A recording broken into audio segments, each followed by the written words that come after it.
Hey, how's it going, guys? Mr. Boss for the win here, and in today's Grand Theft Auto 5 video, we're going to be talking about 10 things that only tryhards do in Grand Theft Auto Online. So according to one of the definitions on Urban Dictionary for tryhard, in online video games, it is a guy or girl who is giving it 110% all the time because winning and or having a high kill-death ratio is more important than just having fun. So again, that is the definition according to Urban Dictionary. I don't know if tryhard has like an official definition on like another website, but today we're going to be talking about 10 things that these guys and girls do in Grand Theft Auto Online. All right, at the number 1 spot, they're always using Bullshark testosterone. So if you don't know what BST is, it's a steroid made from the testicles of Chilean bull sharks, and Brucey Kibbutz has even made a company selling them as of 2013, and they became usable in Grand Theft Auto Online. So when you reach rank 17 in online, you can call Brucey and you can have him deliver a box of Bullshark testosterones to the player. They cost $500, but I think they're worth it for the tryhards because it gives them extra strength for 60 seconds, allowing them to be even extra tryhard for those 60 seconds, giving them an advantage on other players, and certainly an advantage on other tryhards that might try and stop them from dominating the lobby. I think the only 2 things that prevents Bullshark testosterone from being way too overpowered is the fact that there is a cooldown timer after the player picks up the package, and that it is dropped sort of randomly. You don't just get to like inject it like a steroid. You actually have to pick up the package. But that's at the number 1 spot today. The number 2 spot today, they're always taking the easy way out. So we'll touch on this a little bit later, but using the easy way out is a way in which you can prevent yourself from getting deaths in Grand Theft Auto Online. So if a tryhard finds himself in a battle with other players or other NPCs and finds that he is about to be killed by one of them, instead of taking a death by them, what he can do, or she can do, is quickly pull up the interaction menu and then request to kill yourself, which will cost $500,000 and you'll commit suicide, but you won't get a death from another player, which will preserve your kill-death ratio, which we'll touch on in a little bit later. You always see people doing this, like if their Hydra starting to get shot down, they'll bail out, they'll kill themselves. If they're getting surrounded by a bunch of players, they'll stop doing what they're doing, they'll kill themselves.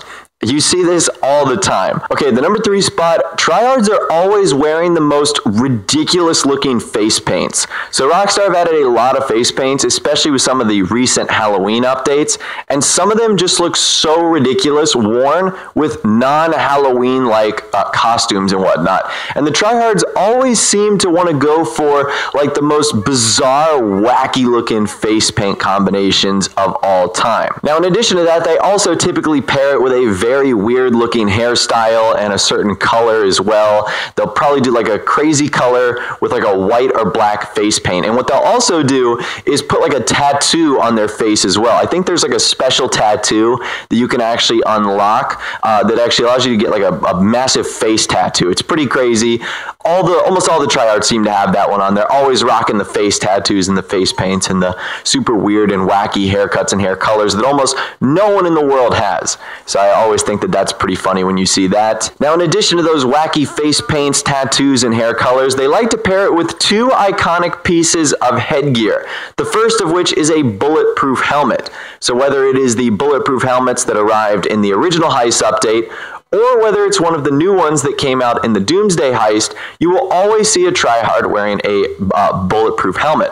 Now, whether this is just for appearances or whether it's for practical use to save them in battles, which is what I likely think it is, you will always find them with one of these on. Now, another thing you're always going to find them on with is a rebreather. Even though there's no need to wear one of these things when you're not in the water because there's no purpose of it, they always have the rebreather on. Maybe it's the specific look they're going for, I'm not sure, but that is like the staple look of the tryhard to absolutely be rocking the rebreather with the bulletproof helmet. So I think that's pretty funny right there as well. Okay, at the number 5 spot today, let's move on to weapons. The weapons of the tryhard. They're always using the homing launcher, sticky bombs. They're always using the grenade launchers and the special carbine as well, which is one of the best assault rifles you can use in the game. Now, this isn't a knock on the tryhards. These are just sort of the typical weapons they use and the sort of things that they're likely fighting against, which is why you'll see a whole bunch of sticky bombs to fend off maybe something like a Kuruma or an Insurgent,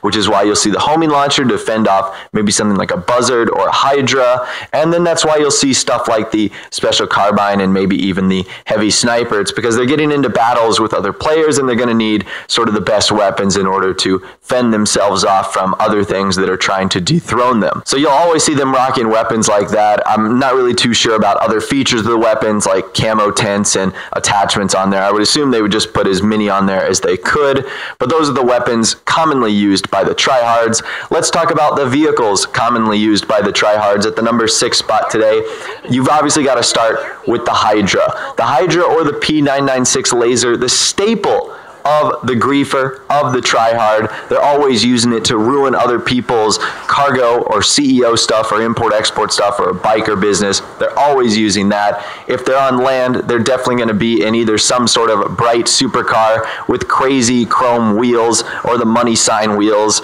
and they're also going to be rocking stuff like the Kuruma and the Insurgent. I was going to mention water vehicles, but honestly, who uses watercrafts to be a tryhard? So I don't think that that is even a possibility, but definitely those handful of vehicles I just mentioned, you absolutely see the tryhards using, and even some of the more newer ones like the Vigilante and the Deluxo, you'll see them using as well because they are so powerful now.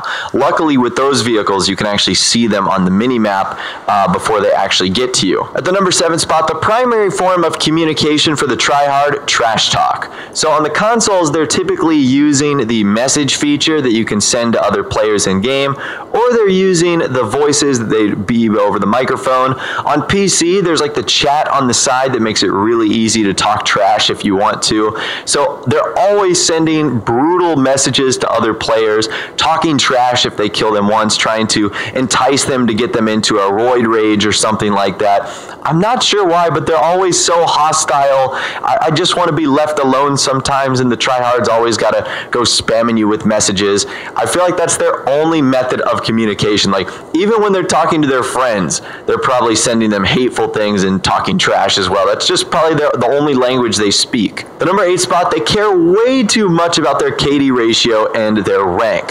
So that goes back to what we were talking about earlier by taking the easy way out.